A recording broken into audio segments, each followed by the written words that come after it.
Dimples.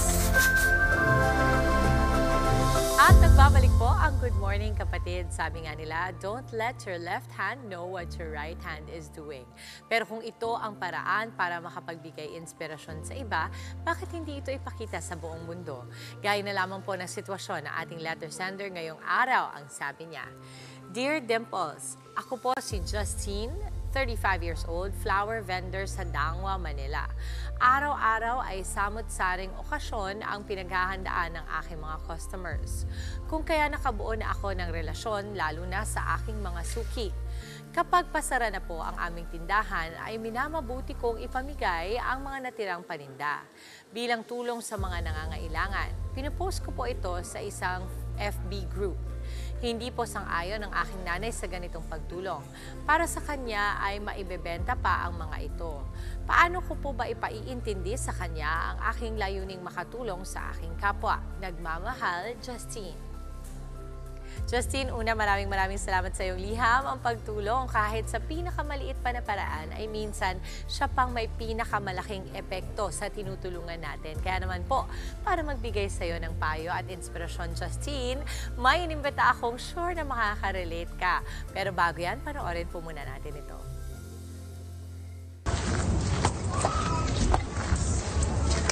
Oh! Dito sila nakatira. So, ayan po. Ate, thank you po. Bye-bye. Thank you po. So, thank you. Ito po. Sige. Thank you po. Thank you. Ay, mga anak mo yun, te? Opo. Oh, bye-bye. Thank you. Sige tayo, bye-bye. Sige pa. So, ayun lang. At ngayon po makakasama nga natin ang ngayong umaga, ang content creator na nasa video na yan, na si Ka-Friendship Nelly. Good morning, kapatid! Okay, eto, ipakilala muna natin yung Ka-Friendship at ano ba ang trabaho? Yes, good morning po mga kapatid. I'm Nelian Encabadehan, living in Binyan, Laguna, aka Ka-Friendship. I'm small content creator and then proud sari-sari store owner. Oo. So ikaw talaga, did you start as a content creator first before you became a sari-sari store owner? O sari-sari store owner muna and then naging content creator? Bali, nagsimula po ako maging sari-sari store owner bago po maging content creator. Paano mo naisipan yon na maging content creator?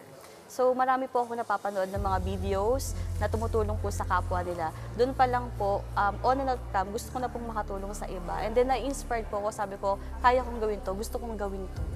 So, kumbaga, napukaw yung loob mo na, gusto ko ring tumulong kagaya ng mga napapanood ko. Yung mga napapanood mo ba dito rin sa Pilipinas? Yes po. Okay. Kwentuhan natin sila doon sa nag-viral video na yon. Ano pa yung konteksto nun? Kasi nakita natin naglalakad, meron silang dala-dala. Kwentuhan mo pa kami. Yes po, may bata po kasing nabili sa amin. And nagawa po ako ng video sa tindahan. And then, na-caught on cam po siya. Natuwa po ako sa kwento niya na nahabag dahil sa munang edad niya po, nagtatrabaho siya para lang makabili ng bigas. Hindi ko po siya intention na videohan pero parang andun po parang naawa ako sa kanya. Sabi ko parang nag-flashback po ng mga bata kami na ganun din po yung hirap ng buhay. Tapos dahil po sa gusto ko silang tulungan, binili ko po sila ng mga needs nila, and then nag-viral po yung video, mas marami pong nakapanood, may nakapag-abot po ng tulong dun sa pamilya nila. Mas doble po yung naibigay kong tulong. Okay. Why do you think it's very important, Nelly, na sa munting paraan natin, nakakatulong tayo sa kapwa natin? Kasi ikaw, when you think about it, lagi kasi nilang sinasabi na kapag yung mga tao daw na may mga mayayaman, may mga marangyang buhay, pag nabigay sila, somewhat parang ine-expect na natin na dapat magbigay talaga sila kasi mayaman sila. But when you say you are a sari-sari store owner, that means medyo kahit pa paano pag inisip mo, pwedeng hindi mo na muna kailangan gawin. Yes. Kasi nga, kumikita ka rin naman, nagtatrabaho ka pa, pwedeng itabi mo muna ito sa pamilya mo. Madalas mo ba itong ginagawa, yung pagtulong na ito? At ano yung kadalasang nagiging reaksyon ng mga tinutulungan mo? Yes po. On and off cam, andun na po yung willingness ko tumulong sa ibang tao. Dahil bata pa lang po kami, pinangalanan ng magulang ko na mag-share ka ng blessing, maliit man yun na bagay. Kasi ang pagtulong po, wala yan sa laki, sa liit, sa lokasyon, or sa posisyon, kundi nasa tunay po na hangarin ng puso. Why do you think you grew up in a home na very giving, very generous? Yes po. Dahil hindi naman po kami sagana, lumaki din po kami sa hirap ng buhay.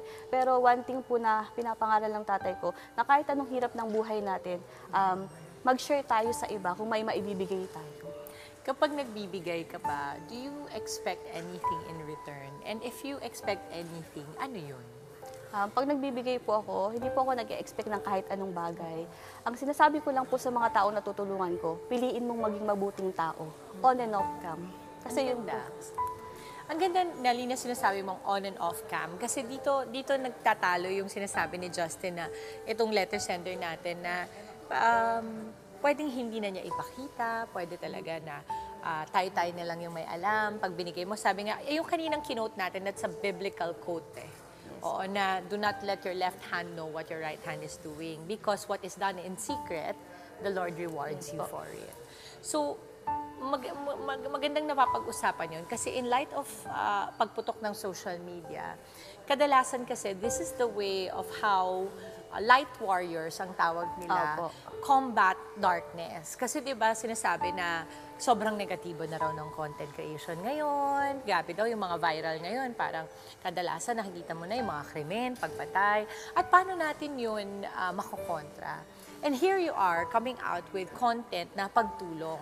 So ang akin naman, lagi mo nga sinasabi na on and off cam, I appreciate that and I respect that, no? Kasi yung pagtulong mo, I'm so sure, and I would assume na yung pagtulong mong ito, hindi lang ito naman yung ginagawa mong pagtulong, meron pang iba. Nagkataon lang that you feel it in your heart, and correct me if I'm wrong, na kapag ito, kinontent ko, baka may mga tao pang pwedeng tumulong na mas meron para sa kanila. Meron ka bang particular time in your life na may gumawa nito para sa'yo, kaya hindi mo makalimutan? Paano po hindi makakalimutan? Kumbaga parang nung mga bata kayo, meron bang tumulong sa'yo, kaya you want to pay it forward to other people? Yes po. May mga taong naging way si Lord para tulungan din kami.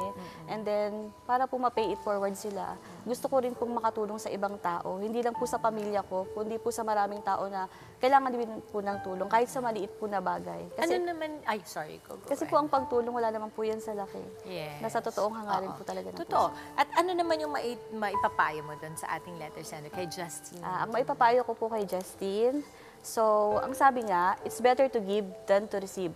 Walang kung sino yung makakapigil sa motive ng puso natin na tumulong sa ibang tao. Sabi nga, ang buhay hindi laging pakabig. We need to share kahit sa small things. Be humble, be down to earth, no matter what. Oo.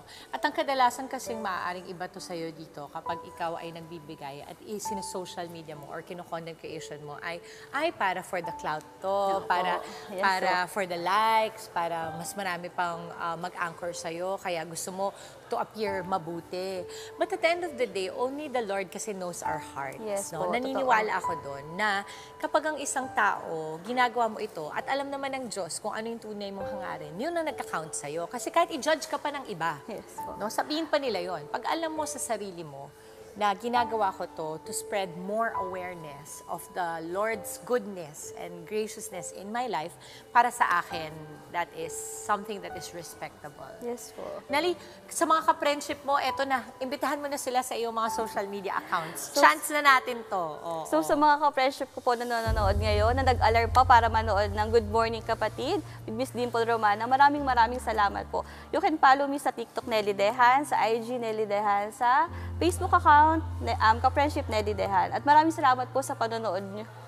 Nelly, maraming salamat. Alam Thank ko you po. malayo pa yung binahin ninyo. Galing pa kayo ng Binyan. Salamat sa Thank you pamilya po. mo. And thank you for coming here to inspire so many people like you na gustong tumulong sa araw-araw. Thank you so much. Again, that was Ka-Friendship Nelly Dehan.